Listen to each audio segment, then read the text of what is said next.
Okay, this is my favorite. Let me introduce some friends of mine. This is King Harold. His daughter, the chaste Celestine. A prince called Wilhelm. And a bull. He doesn't have a name. Prince Wilhelm is passionately in love with Celestine, but she does not love him. One day, Wilhelm comes to the king and asks for Celestine's hand in marriage. Celestine begs the king not to marry her to Wilhelm, but the king ignores her pleas. Royal protocol means he must say yes to the match. They are married, and Wilhelm takes Celestine back with him to his kingdom. That night, he attempts to consummate the marriage, but the distraught Celestine flees. She runs from the safety of the castle and across a field, ignoring the sign which warns of danger. In that field is a bull, who, seeing the girl, charges her. She falls under his hooves and is killed instantly. What I want you to do is line the players up according to how guilty they are of Celestine's death. Whose fault was it? At the left, most culpable. To the right, most innocent. You want to hear that again?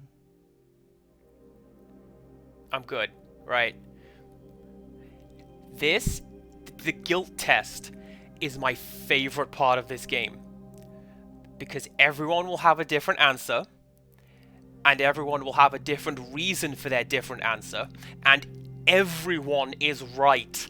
It's great. Also, can I do it in this version?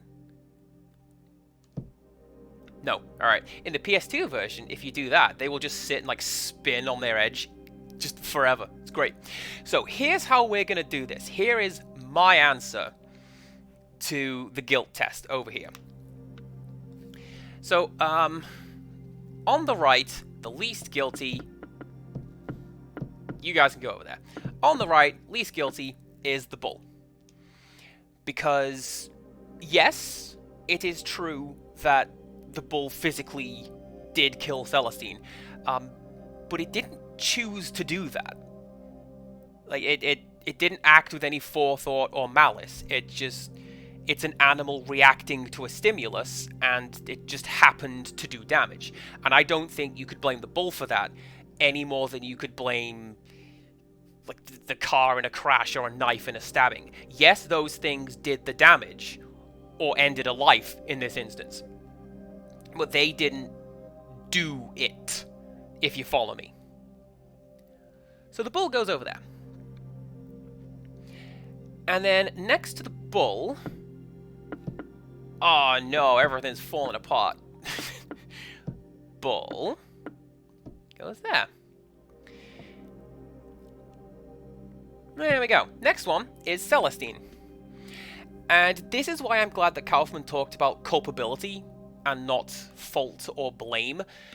Because those things imply that someone has done something wrong. And I don't think that Celestine has. She's just a character in this story who happens to have had a bad run of it. And yes, you could argue that she could have made different decisions that would have perhaps kept her alive. Maybe she should have run left instead of right. Maybe she shouldn't have run at all.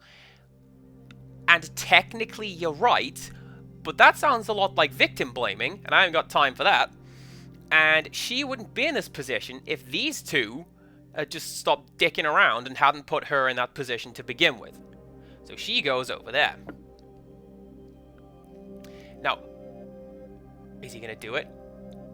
Yeah, King Harold amiibo. You'll love to see it. Now, this is the tricky part for me. I kind of go back and forth on where these two should go. Because each of them has something that they could have done differently, or perhaps should have done differently, that would have changed the story and potentially kept Celestine alive. So, the king, for example.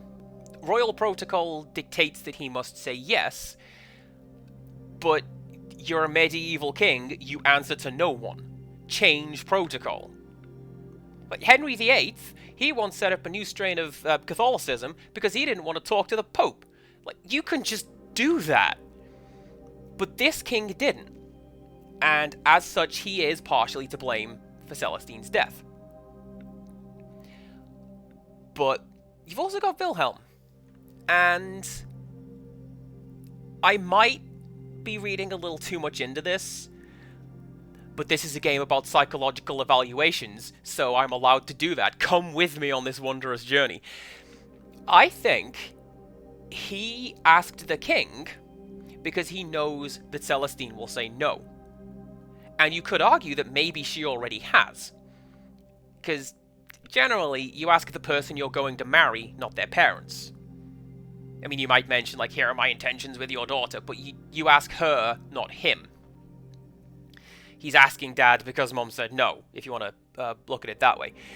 And if Wilhelm loved Celestine, like, actually and truly loved her, he would accept that sometimes the best thing to do in a relationship is to end it. Or not even start it. Just amicably separate, remain as friends, because otherwise you're just gonna, like in this case, you're just trapped in a loveless relationship and marriage, and that's dreadful. But he didn't do that. He took direct action against Celestine, effectively, and it resulted in her death. So because of that, I'm going to put the king next in line, and then Wilhelm over here is the most culpable, because he is the one who took action, and then these three just reacted to his action, and that's how I'm going to apportion blame in this instance. Thank you very much for coming to my TED Talk. Done? Poor Wilhelm. You think if he really loved her, he would never have forced the marriage.